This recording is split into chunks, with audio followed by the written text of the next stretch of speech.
ہر قسم کے روحانی جسمانی مسائل اور وظائف کے لیے پیر اقبال قریشی چینل کو سبسکرائب کریں۔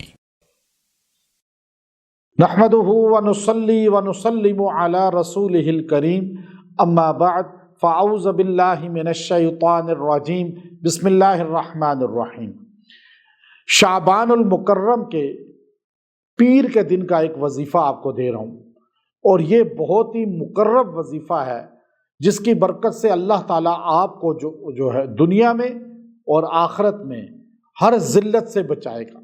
دنیا اور آخرت کی ہر ٹینشن پریشانی سے بچائے گا۔ اب یہ نبی پاک صلی اللہ علیہ وسلم کی زندگی جو بندہ اختیار کرتا ہے، اللہ اسے ٹینشنوں سے، پریشانیوں سے، ذلت سے نکال دیتا ہے۔ اور سوموار کا دن یہ بڑا ہی برکت والا دن ہے، چونکہ اس دن ہمارے نبی صلی اللہ علیہ وسلم اس جہاں میں تشریف لائے، ولادت ہوئی، اور اسی دن آپ علیہ الصلاۃ والسلام کی وفات اور آپ کا وصال ہوا۔ اب جو پیر کا دن ہے، ہمارے نبی صلی اللہ علیہ وسلم اکثر روزہ رکھا کرتے تھے، اور آج بھی اہل عرب بالخصوص حرمین شریفین کے اندر آپ دیکھیں گے کہ وہ لوگ روزہ رکھتے ہیں اور باقاعدہ مغرب کی نماز سے پہلے افطار کے لیے دسترخوان بچھاتے ہیں۔ میں مدینہ شریف میں ابھی چند دن پہلے گیا تو جو صاحب مفتاح روضہ رسول صلی اللہ علیہ وسلم ہیں، جن کے پاس حضور اقدس صلی اللہ علیہ وسلم کی روضہ اطہر کی چابی ہے، اور وہ صفائی بھی کرتے ہیں روضہ اطہر کی، اور چابی سے تالا کھول کے اندر داخل بھی ہوتے ہیں، اور وہ حبشی ہیں شیخ نوری حافظ اللہ تعالی۔ تو مجھے دعوت دی کہ آپ نے میرے ساتھ کھانا ہے، افطاری بھی کرنی ہے، اور میرے ساتھ یہ افطار کا وقت روضہ رسول صلی اللہ علیہ وسلم کے پاس بیٹھ کر درود و سلام پڑھنا ہے، قصیدہ بردہ بھی اور دلائل الخیرات کے بھی کچھ درود شریف۔ تو میں الحمدللہ بر وقت گیا، اور وہاں روضہ رسول صلی اللہ علیہ وسلم کے پاس قدمین رسول کی طرف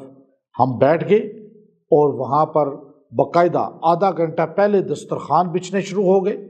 اور بہترین ان کے لیے اہتمام تھا، پورا حرم میں یہ چیز تھی۔ اور پھر ان کے ساتھ ہماری بات ہوتی رہی، وہ ہمیں بتاتے رہے قصیدہ بردہ، دلائل الخیرات اور مختلف حزب البحر کے متعلق اجازت دیتے رہے اور نسبت بتاتے رہے، پھر افطاری بھی ساتھ کی، نماز بھی ساتھ ادا کی۔ تو یہ چیز سوموار کا دن تھا، تو فرمانے لگے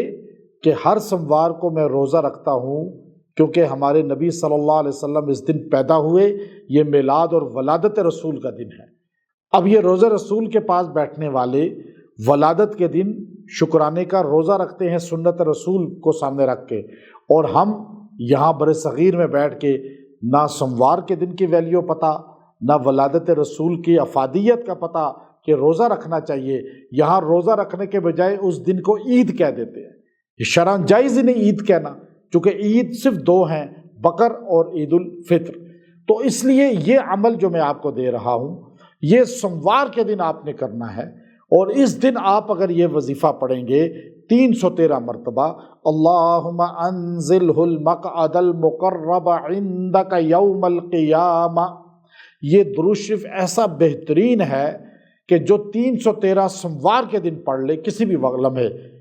تو اگر روزہ رکھ کے افطاری میں پڑھ لے تو کیا ہی اس کے انورات ہیں۔ نہ دنیا میں آپ کو کوئی ذلیل کر سکے گا، نہ آخرت میں۔ اللہ آپ کو آخرت میں مقام دے گا، دنیا میں بھی مقام دے گا۔ شفاعت رسول اس بندے پہ واجب ہو جاتی ہے جو اس درود شریف کو اپنا وظیفہ حیات بنا لیتا ہے۔ آپ اس درود شریف کو پڑھا کریں، اور خاص طور پہ یہ دن ہو یا کوئی بھی دن ہو، کوئی بھی سوموار پڑھ سکتے ہیں، عام دنوں میں ہی پڑھ سکتے ہیں۔ وآخر دعوانا ان الحمد للہ رب العالمین۔